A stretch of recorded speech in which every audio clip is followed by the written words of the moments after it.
বাংলাদেশে তাবিজের যে অবস্থা, আমি তাবিজের পুরো মাসালা ডিটেল আলোচনা করছি না, আমি শুধু একটা ধারণা দিচ্ছি, সির্ফ একটা ধারণা, কথা গুলিয়ে ফেলবেন। আমি তাবিজের মাসালা নিয়ে পুরো ডিটেল আলোচনা করছি না, এটা অন্য কোনো জমায় যদি সুযোগ থাকে একেবারে পয়েন্ট বাই পয়েন্ট ধরে ধরে সব দলিল প্রমাণ দিয়ে লম্বা আলোচনায় যাব। যদি কোরআনের কোন আয়াত লেখে তাবিজের কি হুকুম, নবীর কোন দোয়া লেখে তাবিজের কি হুকুম, আর যদি ওই 1, 2, 3 বিভিন্ন সংখ্যা লেখে এর কি হুকুম, এটা ভিন্ন আলাপ, আমি ওদিকে যাচ্ছি না। আমি এই পয়েন্টটা শুধু ধরিয়ে দিচ্ছি, বাংলাদেশের অধিকাংশ তাবিজের মধ্যে শিরিক আছে।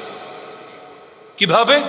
আমার নিজের জীবনে যেই কয়েকটা তাবিজ আমি খুলে দেখেছি অথবা কেউ আমাকে দেখিয়েছে, এর বেশিরভাগগুলোর মধ্যে আমি ডাইরেক্ট শিরিক পেয়েছি। কেমন? কোনোটায় ডাইরেক্ট নাম লেখা আছে শয়তানের বিভিন্ন নাম, মানে শয়তানরা ডাকছে। কোনোটায় ফেরাউন, হামান, কারুন, এই নামগুলো পেয়েছি। ফেরাউন, হামান, কারুন একেবারে তাবিজে স্পষ্ট লেখা।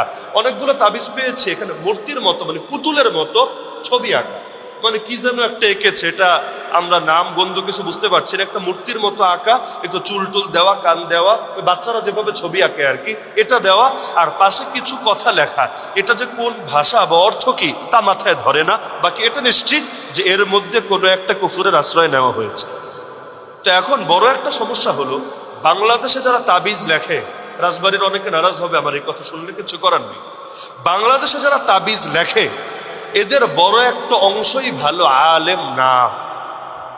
বাস্তব না কি অবাস্তব? ভালো আলেম হওয়া ভিন্ন জিনিস, আর একটা আলিফ বা তাসা পড়তে পারে, আজান দিতে পারে, কোন রকম নামাজ পড়ায় দিতে পারে, এটা ভিন্ন জিনিস। বাংলাদেশে যারা তাবিজ লেখে বড় অংশ বুঝেন তো, সবাই না, তবে সংখ্যাটা একেবারে কম না, 60-70% হবে অন্তত যারা আলেম না। আলেম না হওয়ার কারণে এরা কি করে? এরা বিভিন্ন বই থেকে তাবিজ লেখা শেখে, অথবা আজকাল তো যোগ আপডেট, গুগল সার্চ করে করে, অথবা টেলিগ্রামে বিভিন্ন চ্যানেল আছে তাবিজ তোমারের, এগুলো ফলো করে করে সেখান থেকে শেখে। এর ব্যাখ্যা নেই ওদের কাছে। আমি 1-2 জনকে জিজ্ঞাসাও করেছি, এই যে লিখলেন এর মানেটা কি, আপনি কি বুঝালেন? মূলত এর মধ্যে তো শিরিক দেখতে পাচ্ছি, কি বুঝালেন? বললো কি বুঝিয়েছি তা তো আমি বুঝি না, আমি তো অমুক জায়গায় পেয়েছি, আমি ব্যাস কপি পেস্ট করে জীবন চালায়া দিচ্ছি। যে আমি পেয়েছি জাফরান কালি দিয়ে পূর্ণিমার রাত্রিতে, গভীর রাত্রিতে অমুক নদীর পানি এনে তারপর এর সাথে মিশিয়ে এটা করতে হবে, বাস করেছি, আমার কাছে কোনো ব্যাখ্যা নাই। তো যার কাছে ব্যাখ্যা নেই তারা ধরবেন কিভাবে? ও তো কপি পেস্ট করে চলছে। তো এরকম যদি তাবিজ লেখনেওয়ালাদের অবস্থা হয়, তাহলে তার কাছে যাওয়াটাই তো ঈমান হুমকির মুখে ফেলার আলামত হবে। হ্যাঁ, বলবেন তাহলে সমাধান কি? আমাদের তো সমস্যা হয় একটা বাস্তব।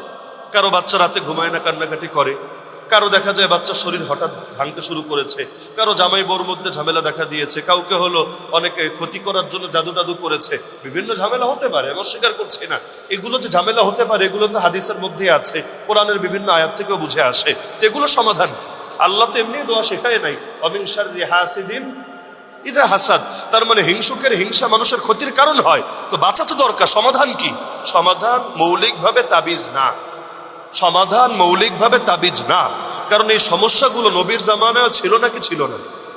ওই জামানায় হিংসা করতো কিনা, জাদু করতো কিনা, ওই জামানায় জিন এসে অনেকে ধরতো কিনা? তাহলে ওই জামানায় সমাধান হতো কিভাবে? ইসলামের মূল সমাধান হলো রুকিয়া, বাংলায় বলে ঝাড়ফুঁক। ইসলামের মূল সমাধান কি? আরবিতে বলে রুকিয়া, রুকাইয়া বললেন না, রুকাইয়া আবার বেডিগো নাম, এটা না, রুকিয়া। আর বাংলায় অনুবাদ হলো ঝাড়ফুঁক। কোন ঝাড়ফুঁক?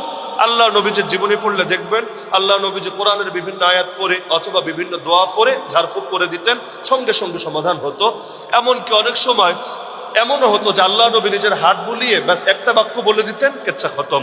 যেমন এক জিনে ধরা রোগীকে নবীর কাছে আনা হলো, আল্লাহ নবী তার বুকের মধ্যে নিজের হাতটা রাখলেন, হাত রেখে বললেন, উখরুজ আদুওয়াল্লাহ ফাইন্নী আনা রাসূলুল্লাহ, আল্লাহর দুশমন শরীর ছেড়ে বের হয়ে যা, আমি আল্লাহর রাসূল তোকে বলছি, বের হয়ে যা। ব্যাস বলতে দেরি, সঙ্গে সঙ্গে সুস্থ হতে দেরি। তো ইসলামের মূল তরিকা কি? ঝাড়ফুঁক, মাথায় রাখবেন। ইসলামের মূল তরিকা কি? ঝাড়ফুঁক। সকালে কি কি আমল করলে সন্ধ্যা পর্যন্ত কোনো ক্ষতি হবে না, সন্ধ্যায় কি কি আমল করলে সকাল পর্যন্ত কোনো ক্ষতি হবে না, এগুলো হাদিসের দ্বারাই সাব্যস্ত এবং দোয়ার এই বইগুলো বাজারে পাওয়া যায়। আমার নিজেরও লেখা আছে, বহুত জনের আছে। যে কোনো একটা সংগ্রহ করে বা আপনি বিভিন্ন অ্যাপও পাবেন, গুগলে সার্চ করলেও পাবেন। আল্লাহ নবীর সহি হাদিসে বর্ণিত, উল্টাপাল্টা না, সহি হাদিসে বর্ণিত যে দোয়াগুলো আছে, আজকারুস সাবাহি ওয়াল মাসা, সকাল এবং সন্ধ্যার জিকির এবং দোয়া, আমরা আমাদের মাদ্রাসায় সব ছাত্রদের বাধ্যতামূলকভাবে পড়াই। এগুলো যদি আপনি সকাল সন্ধ্যা পড়েন, ঘুমের আগে পড়েন, নিয়মিত পাঠ করেন, কিছু আছে ফরজ নামাজের পরে, ইনশাআল্লাহ কেউ কোনো ক্ষতি করতে পারবে না আপনার। তাও যদি করেও সেগুলোর সমাধানও কোরআন দ্বারাই হবে, সেগুলোর সমাধানও হাদিস দ্বারাই হবে। কোরআনের বহু আয়াতে আল্লাহ তাআলা এই পাওয়ার রেখেছেন, বড় বড় সমস্যাকে অনায়াসে সমাধান করতে পারে। অনেকগুলো আপনারা পারেন, যেমন আয়াতুল কুরসি পারেন না, শেষ তিন কুল হু আল্লাহু আহাদ, কুল আউযু বিরাব্বিল ফালাক, কুল আউযু বিরাব্বিন নাস পারেন না? আর কিছু পারেন বা না পারেন, এগুলো নিজে পড়বেন, নিজের বাচ্চারে পড়ে প্রয়োজনে ফু দিয়ে দিবেন, ব্যাস। এগুলো হলো ইসলামের মূল সমাধান, ওই তাবিজ তোমার না। আজকাল গণহারে লোকে তাবিজ বাঁধে, এই বাচ্চাদের দেখলেই দেখা যায় হাতে একটা দাগা বেঁধে রেখেছে, কোমরে একটা বেঁধে রেখেছে। কি সমস্যা? এই সমস্যা। আচ্ছা, এই সমস্যার সমাধান তো হাদিসে আছে, তুমি নিলে না কেন? বলবে এক একজনের এক এক কথা। কেউ এটাও বলে আমি পড়তে পারি না, তো বাচ্চারে ফু দিব কিভাবে? তুমি যদি পড়তে না পারো, অন্তত অডিও চালু করো, বাসায় ইউটিউব থেকে তুমি অডিও শোনাও। অডিও শোনালেও ফায়দা এক পর্যায়ে না হলেও মোটামুটি ফায়দা হয়, এর পর্যাপ্ত অভিজ্ঞতা আমাদের আছে। তো অন্তত যে কোনোভাবে শোনাও, কিন্তু এই আয়াতের উপর একিন নাই, হাদিসের উপর একিন নাই। একিন হলো কি লিখেছে না লিখেছে অস্পষ্ট জিনিসের উপর। অথচ যদি শিরকি কিছু লিখে থাকে, যেই কবিরাজের কাছে গেলেন, ও যদি শিরকি লেখা লেখে, কুফরি লেখা লেখে, ওর ইমানও শেষ, আপনার ইমান হুমকি। তাহলে এগুলো বন্ধ কর। এই তাবিজ ব্যবসা ভাই বড় কঠিন ব্যবসা। আমি ওই যে শুরুতে বলেছি না যে অনেকে রাগ করবে, কারণ এটা ব্যবসায় হাত দিলে মানুষ সইতে পারে। আরো 5 বছর আগে আমি যখন এই যে ভাজনচালা মসজিদে বসে আমি বলেছিলাম যে কোরবানি নিজেরা জবাই নিজেরা করবে, নিজের পশু জবাই নিজেরা করবে। আর কেউ যদি অক্ষম হন, না পারেন, এমন দুর্বল লোক আছে, হার্ট দুর্বল, পারেই না, বা যারা শরীকে আছে কেউই পারে না, তাহলে ভিন্ন আলাপ। তাহলে যে উত্তম ভাবে পারে তার সাহায্য নেন, সমস্যা নেই। কিন্তু নিজে যদি পারেন তাহলে অন্য কেউ দিয়ে করায়েন না, নিজের পশু নিজেই করেন, এটাই সুন্নাহ।